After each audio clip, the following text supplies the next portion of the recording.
We are live for coverage of the Geico 500 at Talladega Super Speedway live on KRC. It is the spring race at Talladega this afternoon. Live commentary coming up at the top of the hour, but right now we have to roll through our pre-race prediction show here today. Give you guys all of the last-minute fantasy lineup and advice for the start of today's race, or before the start of today's race over the next half hour.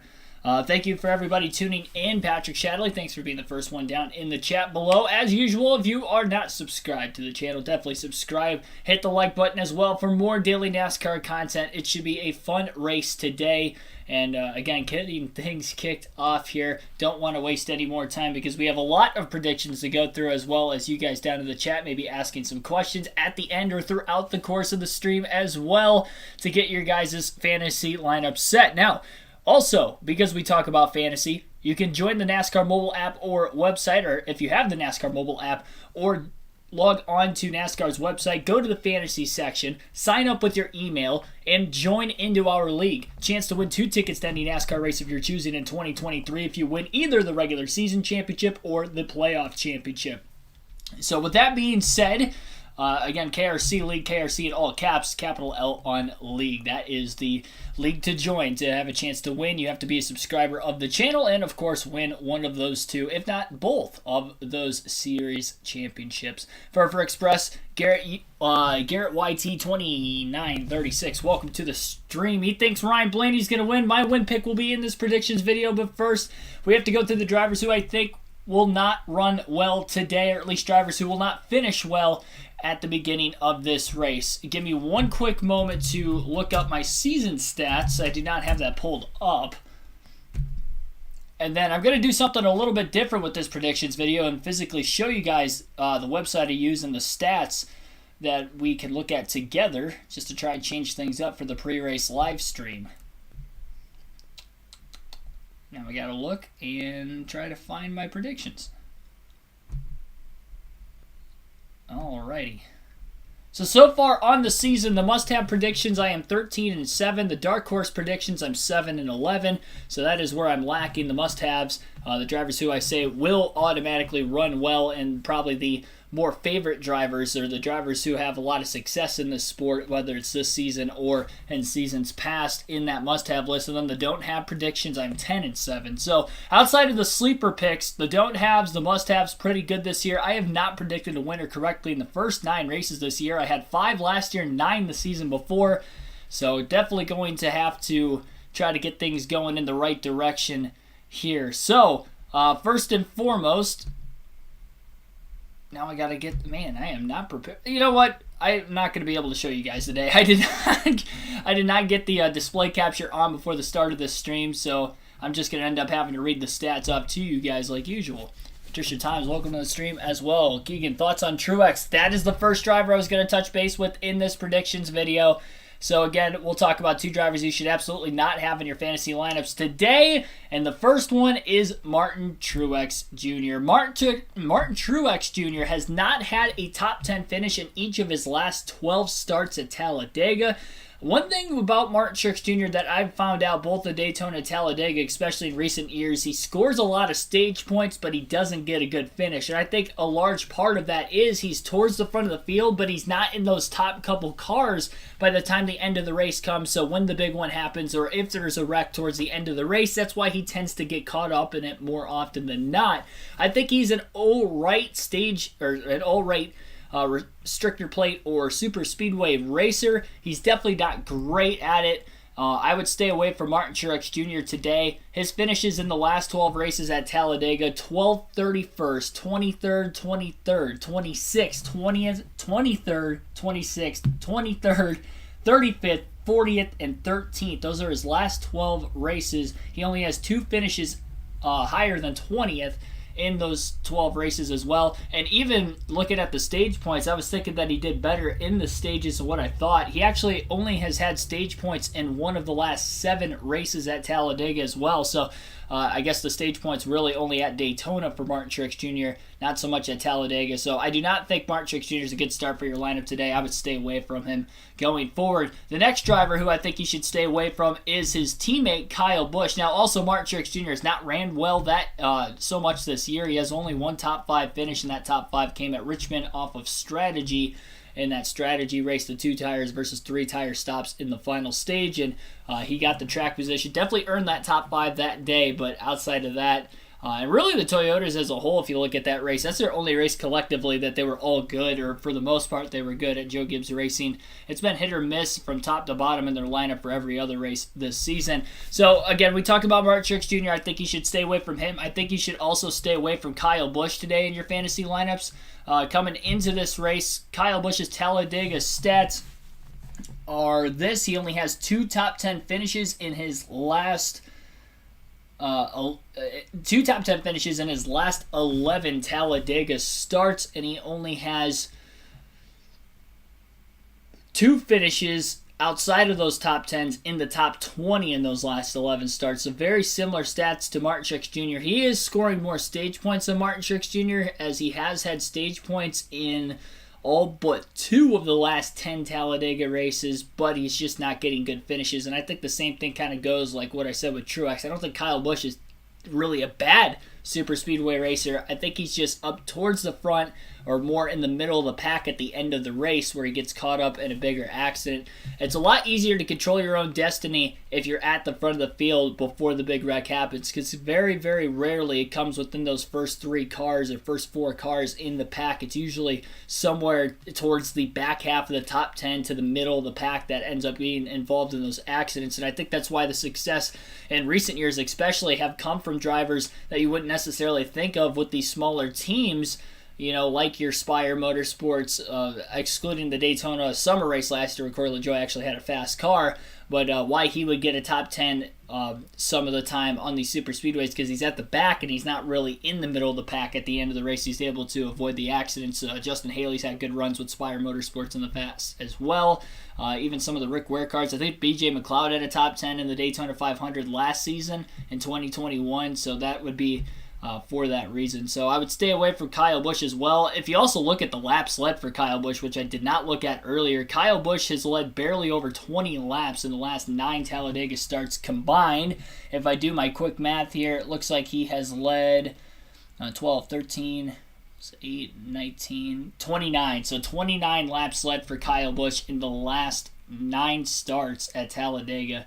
That's not great either. So not only he's not really running up at the very front of the field, him not being there at the end of the race definitely hurts. And even if the end of the race isn't where the big one happens and it's more in the middle of the race or towards the end of the stages like we've seen in the stage racing era of NASCAR on the super speedway races that we tend to have wrecks there or big wrecks there, that's another reason why Kyle Busch might be involved in more of them, is because even though he might be in the top 10, he's in the back half of the top 10. Because like I said, he scored stage points in 8 of the last 10 Talladega races, but the places that he is finishing these stage points, he's finishing 10th, 9th, 10th, 9th, 7th, so it's all in the back half of the top 10. That would definitely be a great indicator as well. So stay away from Kyle Busch, stay away from Martin Truex Jr. My prediction for them, at bare minimum, I do not think they get top 10s in today's race.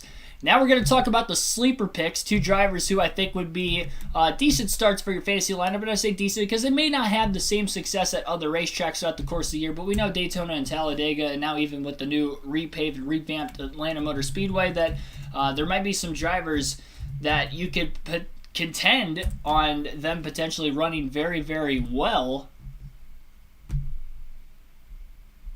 at this style racetrack, whether they've had history in the past of running well here, or maybe they're having a season a little bit better than years past this year. For this driver, he has had an abysmal start to his season through the first 9 races, no top 10 finishes, and that would be Ricky Stenhouse Jr. But today, I think Ricky Stenhouse Jr. will score his first top 10 of the year. His last 3 starts at Talladega have not been good, 16th, 33rd, 38th, but if you go to all of the 14 starts he had in his entire career at Talladega. Prior to those last 3 starts, he had the best average finish of any driver in NASCAR history during that stretch. He had finishes of 2nd, 9th, 3rd, 5th, 1st, 5th, 9th, 10th, and 3rd in 9 of those 14 starts. Yep. 9 of those 14 starts, Ricky Stenhouse Jr. had top 10 finishes, and in 7 of those 16 starts, he had top 5s, including, of course, a win in 2017 in the spring race at Talladega. Finished 2nd here 2 years ago in the spring race in 2020. That was his last top 10 finish, and by a nose finished 2nd to Ryan Blaney. He also won a stage in that race as well, so he scored quite a few stage points. He's another driver that has actually been scoring quite a few stage points. If you look back to his win in 2017, he finished 2nd in a stage, 4th the fall race after that. Scored stage points at both stages in the next race in the spring in 2018. Didn't get any stage points in the fall 2018 race, but in the spring race he got a few. Finished top 5 in 2019 in the fall race for stage points as well. And even though he finished 33rd in the spring race last year, he still scored stage points and was running well before the final stage. So Ricky Stenhouse Jr. is a driver I think you should absolutely look as a sleeper pick in your lineup today. I think he gets a top 10 finish his first of the year. Ken Gunter, welcome to the stream.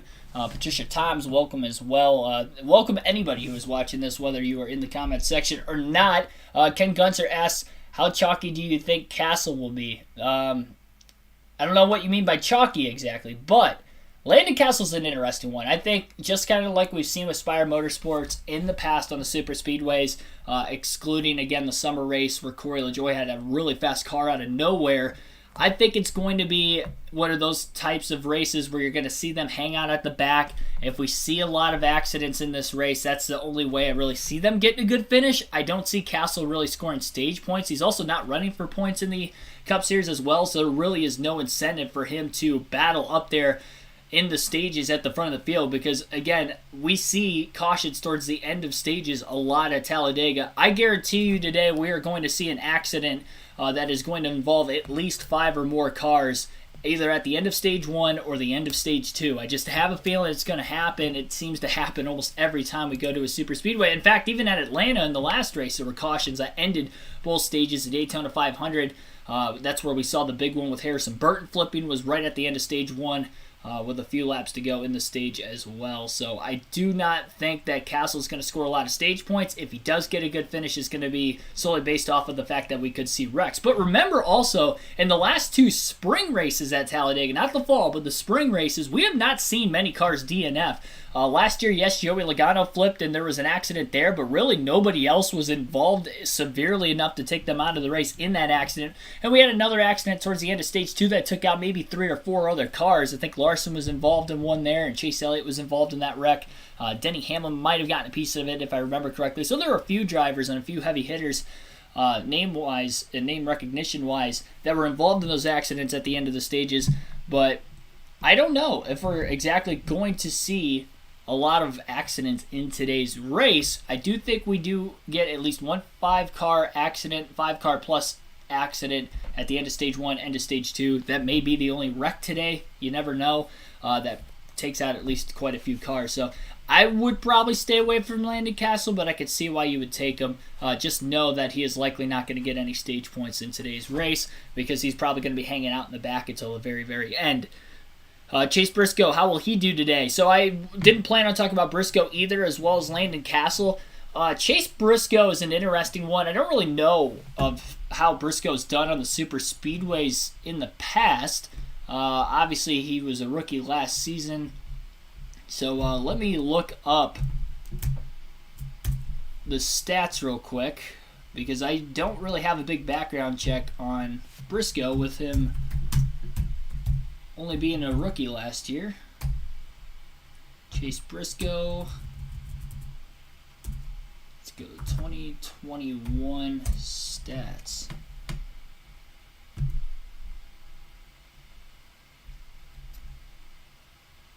This year, I know he was good at Daytona. I remember him getting a top 5 in the dual race. I can't remember where he finished for the 500. I don't think he had a top 10 in that race, if I'm not mistaken.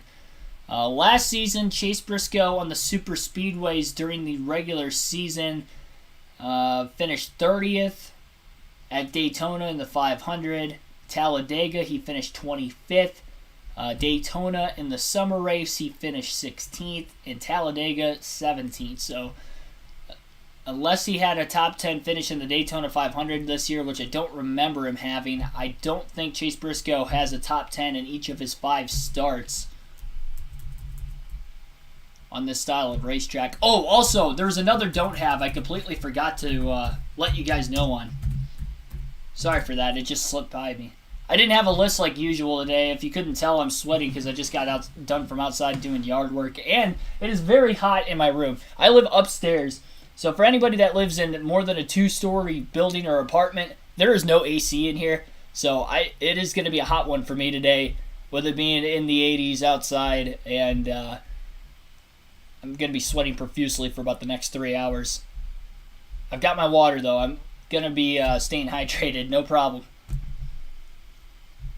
So the other driver I was going to talk about on the don't haves list was Daniel Suarez. Daniel Suarez, I saw really for the first time yesterday that he has not had great finishes at Talladega, and I saw it during qualifying. I watched the second session of qualifying when I was at lunch at work. Daniel Suarez's stats at Talladega, they're even worse than Kyle Busch and Martin Truex Jr. With Trackhouse Racing, last year at Talladega, he finished 23rd in both races. Gaunt Brothers, he finished 34th and 28th in 2020 at Talladega. Stewart-Haas Racing, he finished 32nd and 12th at Talladega. 16th, 10th, 15th, and 19th with Joe Gibbs Racing. So in 10 career starts at Talladega, Daniel Suarez has only finished in the top 10 one of those 10 races. He only has stage points in 2 races of his 10 in his career at Talladega. So he is not only not running at the front in the first half of the race, he's obviously not finishing there at the end of the race either.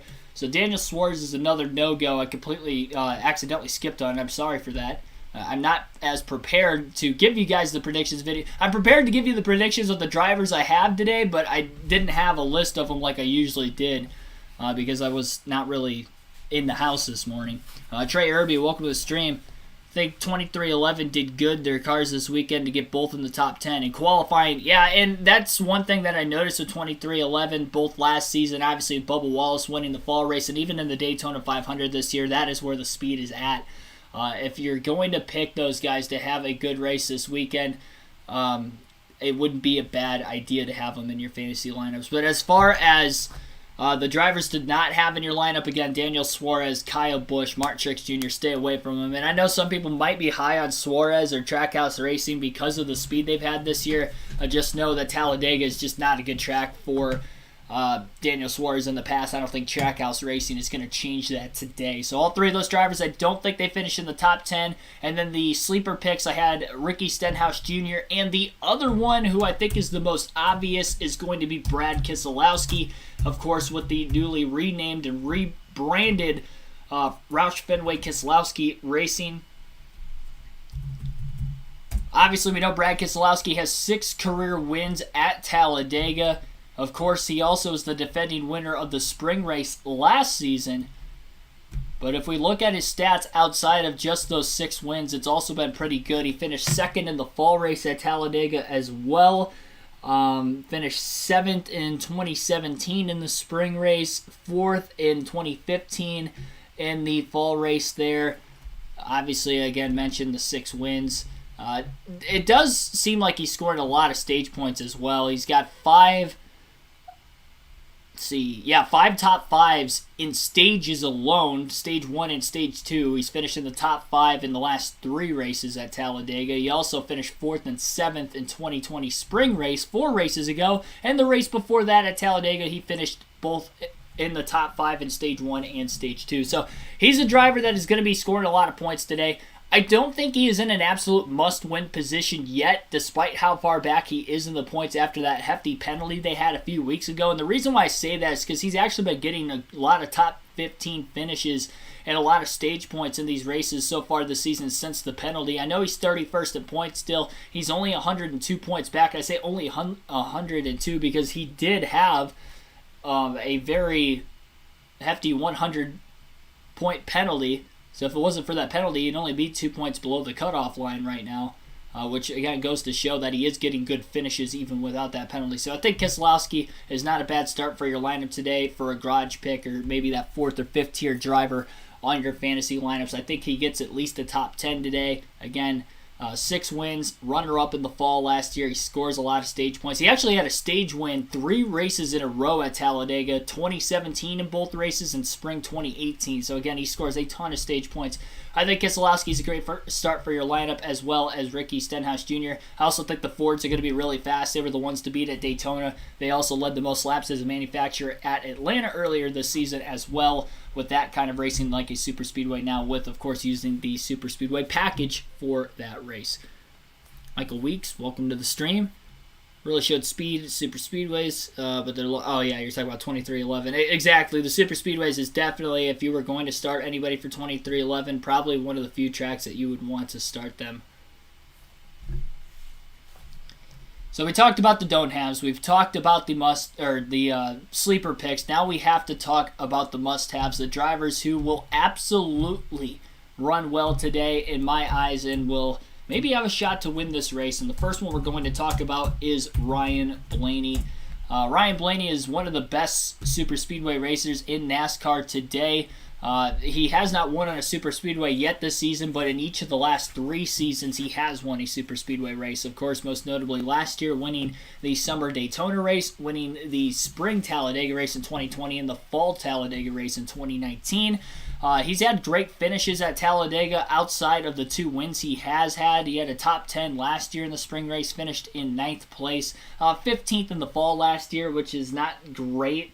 He also didn't score many stage points in that race. So outside of that one, though, really, he is scoring a lot of stage points. He has scored stage points at some point during a Talladega race in each of the last 10 races. That's the most of any other driver to score stage points in both stages in all but 3 of the last 7 Talladega races as well, including a stage win back in 2017's fall race. That was when he was still driving for the Wood Brothers. Last year in the stages, he finished 6th. In the fall race that he finished 15th. He finished 2nd and 6th in the spring race in the stages. 7th the year before that in one of the stages.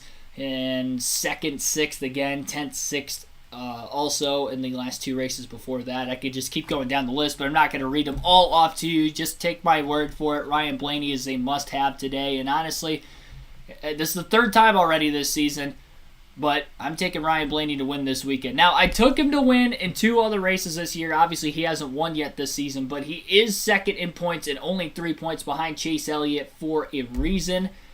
I think Ryan Blaney is a good start for you guys. He scored a lot of stage points this year already as it is. The 2 races that I predicted him to win this year, Phoenix was one of them. He qualified on the pole, had a great car. I said he was going to lead over half the race. He was going to win a stage, and he was going to win the race. He won a stage. He led over half the race. He led over 150 laps that day, but he did not win, unfortunately. So that was the only place I was wrong. He still had a top 5 finish, though, and had a great car. So the races I have picked Blaney to run well in this year and to win. He's ran well. He just hasn't won, but I think today is the day if you're going to pick him to win a race. He's also led 156 laps at Talladega in each of the last 9 races combined. That is more than any other driver as well. So he runs up front most of the race. I think the Fords, again, will be fast. They weren't fast in qualifying yesterday, but we've seen that with Fords pretty much every time at Daytona and Talladega. They're the ones to beat during the race, but in qualifying, they're just not as trimmed out, so they tend to qualify and start middle of the pack. What about Joey Logano's flip last year? What about it? Not going to talk about the flip itself, but I did plan on at least talking about Joey Logano a little bit for must-haves, don't-haves, whatever it may be. I do not have Logano as a must-have today. His stats at Daytona are better than his stats at Talladega, I will say. And it just seems like he gets in an accident more often than not in recent races at Talladega. He does have a win here in 2015 in the fall race, but And he also won the spring race in 2018 as well. So he does have 2 wins at Talladega, but outside of those 2 wins, he's not getting good finishes. He's up towards the front. He just can't keep the car out of trouble, hence last year when he did flip, as Michael Weeks mentioned in the chat. I don't have him on the must-have list today, but I don't think he's a bad start. The other must-have, though, is Denny Hamblin. I talked about Ryan Blaney being the best one of the best super speedway racers in NASCAR today. Well, Denny Hamblin, in my opinion, is the greatest driver on super speedways in NASCAR today, and honestly one of the greatest drivers on super speedways, not only in recent NASCAR history, but one of the greatest of all time. Denny Hamlin does have 2 wins at this racetrack, much like Joey Logano, but a lot more consistency to go with it. He finished 7th in the October race last year. He got caught up in an accident at the end of stage 2 in the spring race last season, which took him out of it, and he finished 32nd. But he has had a lot of great finishes, though. He's got 6 top 10 finishes in the last 9 races here. In fact, he's got 7 in the last 11 races at Talladega, and he's finished 4th or better in 6 of the last 11 races at Talladega. He had a 3rd in 2016. In the fall race, he finished 6th in the fall race in 2017. Fall again, he finished 4th. Finished 3rd. That fall race was 2018. He finished 2019's fall race in 3rd. So a lot of them have been in the fall race, but he does have success in the spring race as well. He finished 4th in the 2020 spring race. So most of it has been the fall where he has ran well, but he did win in the spring race in 2014. And then again, he won in the fall race most recently at Talladega in 2020. He also leads a lot of laps like Ryan Blaney. Not quite as many, but if you look at a smaller bunch, just the last 4 races alone, 3 of the last 4, Hamlin has led 43, 26, and 18 laps in those races. The 43 laps led was the most laps led in last year's race in the spring. So Denny Hamlin is a must-have. I think him and Ryan Blaney are definitely threats for the win. I mentioned that the Toyotas have not had much speed this season, but if there's an outlier to that, it is definitely Denny Hamlin, and that is why I think he should be in your lineup today. So Denny Hamlin, Ryan Blaney are the must-haves for today's predictions. I think you should absolutely have them in your fantasy lineups. Ryan Blaney is my pick to win today. The drivers on the sleeper picks this season, or today specifically, Ricky Stenhouse Jr. and Brad Keselowski. I think that they could be good starts for your fantasy lineup, and at bare minimum, I think they get top 10s as well. And the drivers you should stay away from, I had 3 of them this week. Daniel Suarez, Kyle Busch, Martin Truex Jr. Stay away from them. Do not put them in your fantasy lineups today. Thank you all for watching. Again, like and subscribe for more daily NASCAR content. We're going to end this stream because we have to get the other stream set and ready to go. So be sure to tune in for the live commentary live stream coming up in a matter of moments. In a couple minutes, we'll be live there and get you kicked off for today's Talladega race for the NASCAR Cup Series Geico 500. Hope to see you then. Races on the main Fox network. It'll be a couple minutes behind, so if you want to rewind the race that you're watching to sync up with my commentary. If you don't want to listen to the NASCAR commentating on Fox, then you can do so, but just putting that fair warning out there. Thank you, everybody, again. I'll see you guys next time.